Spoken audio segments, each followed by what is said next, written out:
confidence in the Iebc having the capacity to deliver this election if they are not interfered with. It is, however, obvious and clear to us that there are functionaries in government who want to undermine the capacity of the Iebc to deliver a credible, transparent, democratic election. That is unacceptable to the people of Kenya.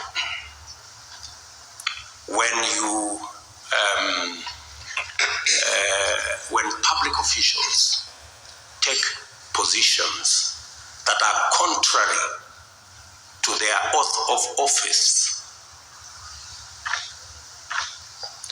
to the dictates of the Constitution, they are not only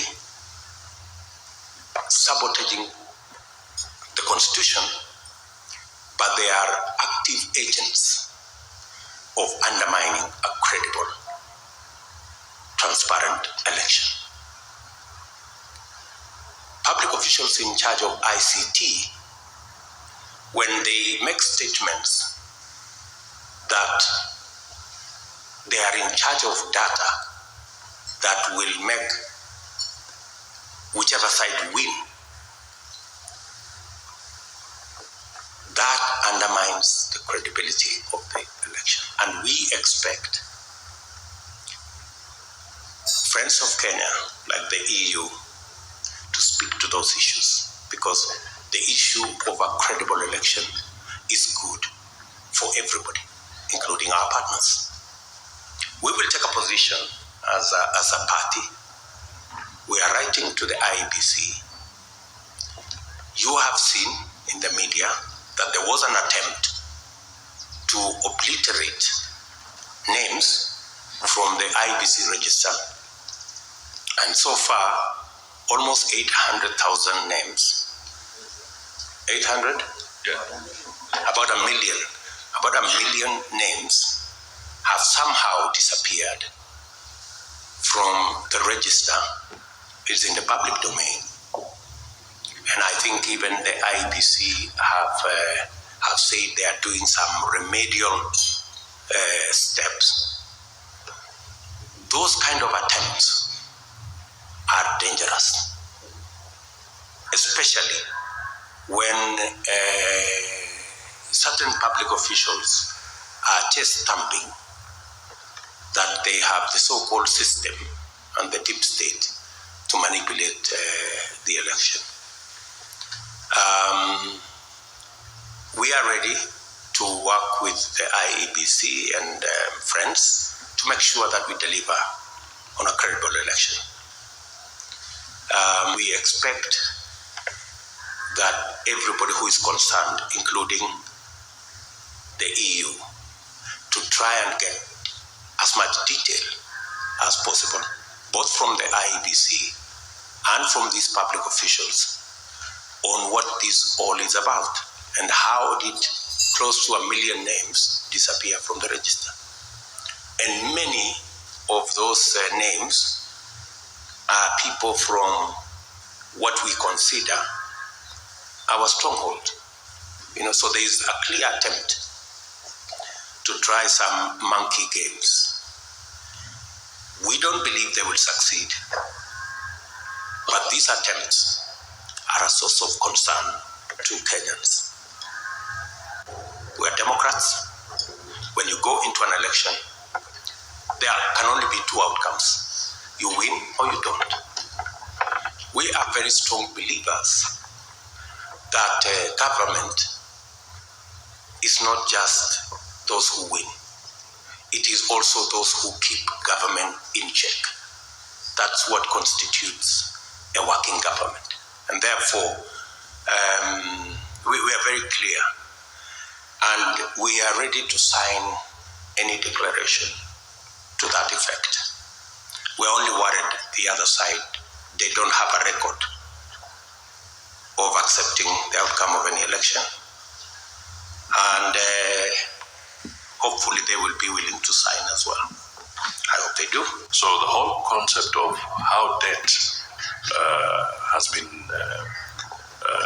accumulated in the last few years is going to be something of very serious concern.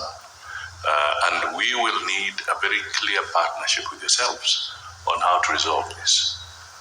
Because we have no intention of reneging on our debt obligations. But however, there's more than meets the eye.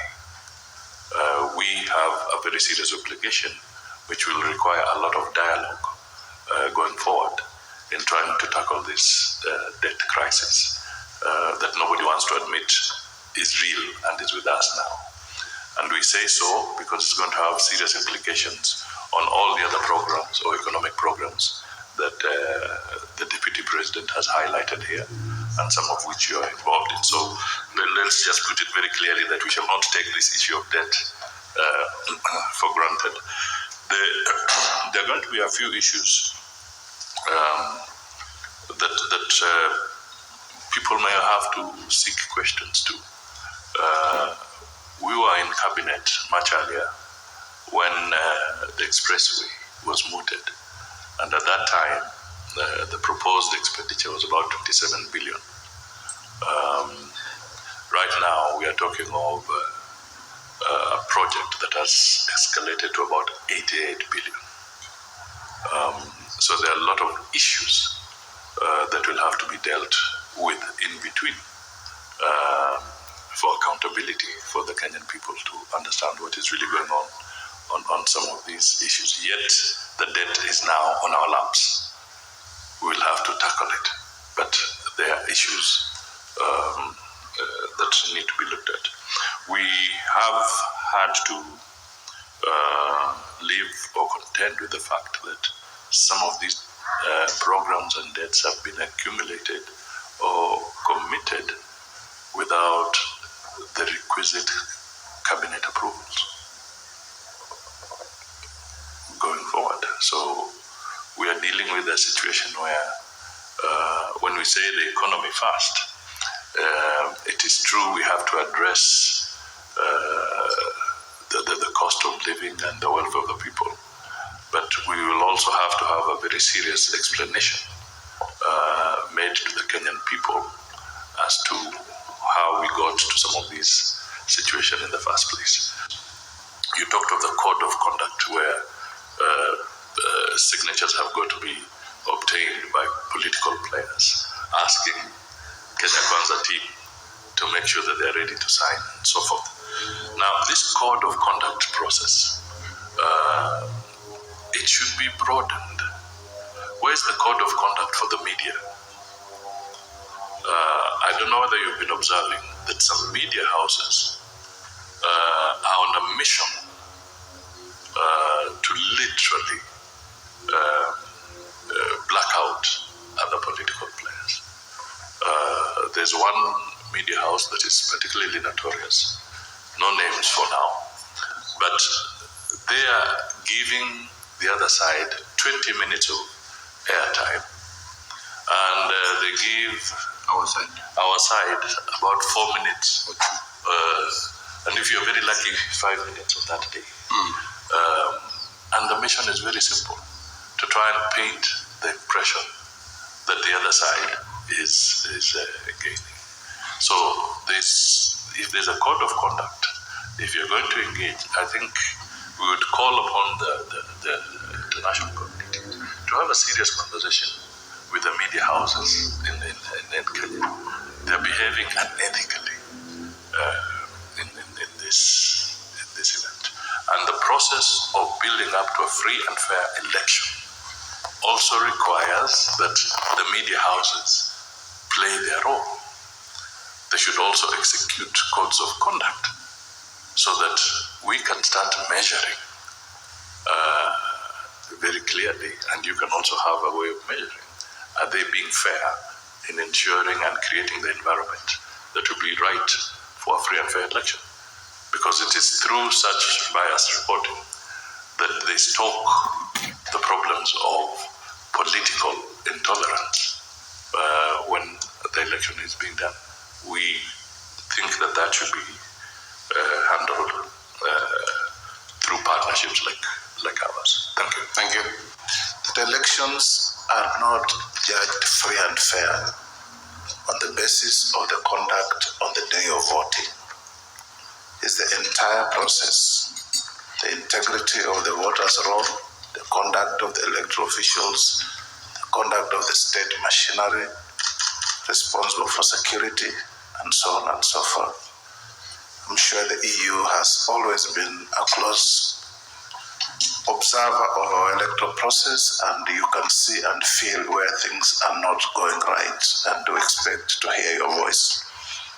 On the issue of refugees, from Her Excellency, the Slovak ambassador, every country, in fact, indeed, humanity expects that we should not have refugees. That's the ideal situation. But Kenya has been a host to refugees from almost all our neighbors, except Tanzania, that has not given us any significant flow of refugees in our history. As it is today, conflicts in the region have been subsiding, and we have been encouraging refugees where they can find it possible to go back to their countries. Of course, under the UN and other international protocols, you can't force refugees to go back to where they ran away from.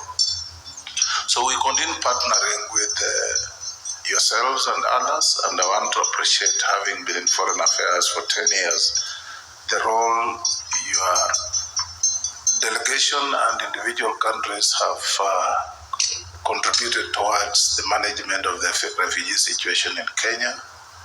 And as a country, we have also passed a law that encourages some of the refugees to get integrated within our country and within neighboring countries where they would wish to go. So we'll continue doing that to see that we get to an ideal situation where no human being should be a refugee anywhere. Well, the thing is that, of course, for a country, it's a win-win situation. Can you use the potential of the refugees, and if they would like to integrate, or you would like to integrate them? But currently, the situation is that they have some difficulties, practically wise, to do so into your society. One of them being, of course, having different conditions. They cannot, for example, use M-Pesa yet. In order to use the best of the digitalization, to have flying electronic money, in order to, whether you plan, this was just a specific example. My interest was whether you are planning to have something specific on the table within the strategy to integrate or make it easier for the refugees who would like to integrate. I think on that score, we've just passed the refugee bill. Yeah. So which actually provides the framework for integration. We have a very comprehensive law on refugees that allows them to go through our schools up to university level and so on and so forth. But on the issue of M-Pesa, for example, even people at our level, if you don't have an identity, you cannot access the M-Pesa process. So it's something that we can engage in a conversation for you who help in financing refugee activities. If you find electronic money transfers an easier way of managing your resources, it's something that we can talk and as a government find what to do. On the Ukraine conflict, Kenya, since our independence, believes in the territorial integrity and independence of every country. There's no justification whatsoever, howsoever, for any country to invade another. And when such a situation occurs, again, we believe in the multilateralism of solving conflicts through, if it's in Africa, we have our AU Peace and Security Council. If it is outside Africa, we have the UN Security Council that needs to engage. But we also know that the Ukraine-Russia conflict is very complex. It has taken a lot of dimensions with almost throwing us back to the Cold War situation where you are either a friend of Russia and therefore supporting them regardless of what they are doing, or you are a friend of the Europeans and you support Ukraine regardless of what you feel. We as Kenya have always stood for territorial integrity, respect for every country and its independence. And that position has not changed, may not change, I believe. And we shall stand as Kenya Kwanza government, when we form government, for that respect of each country. Thank you. I'm serving my second term as a governor, and I've faced the brunt, the excellencies, of not getting funds coming in on time. And a lot of it has to do with the bureaucracy. The current government is very bureaucratic. And as Kenya Kwanza and the deputy has said, we need to, cut down on the bureaucracy. Wherever we have funds that come directly to us as counties from European partners, it works better. You see the Danida funds and all the processes that go in. We're now benefiting from the climate change funding. So we're also looking at, as part of the conversations, the direct funding that come in. Now that I have the microphone also, just to comment on two things. This whole issue of elections and transfer of names and everything, I would call it pre-election rigging, because that's what it is. It is actually rigging that is done before the election, pre-election rigging. And to add on to the words of Moses Tangula, that when you engage with the other parties, you bring it up, but also we'd like to hear the voice of the European Union publicly. We'd like to hear you coming out and talking about it publicly and asking questions so that Kenyans know it's a matter of concern. And lastly, bottom up versus bottom versus up. You see, our economic model is based on, as we bring people up from poverty, we also widen the base, which means that we'll be collecting taxes from a wider base because more people will be making money. When that happens, you grow a middle class. As you grow a middle class, the up also benefits. So it is beneficial to everybody. So you have to take care of the bottom to ensure that it doesn't pull up down. And that is where we're looking to it. Which also brings the point Madam Ambassador asked about, and this is the concern about investments. And as Kenya Kwanza, we've been having discussions about the investments coming here. We know that companies investing in Kenya from Europe tend to be quite frustrated, especially by the bureaucracy and the procedures, and also by the judicial system. You had Deputy President talk about funding the judiciary and enabling the judiciary to work quickly so that if you invest in Kenya and there's a commercial litigation, you know it's going to be fair and it will be expedited quickly so that you can be able to move your money around and be able to make your decisions. So we're very key on investments and also partnering with European nations, which we've partnered with for a long time to enable them to grow. I'm in Machakos. You talked about the coffee, roasting and everything. It's happening in Iebc in Machakos, where I'm the governor. So we've seen the benefits of some of these things of adding value, and we know that we can work together. Thank you.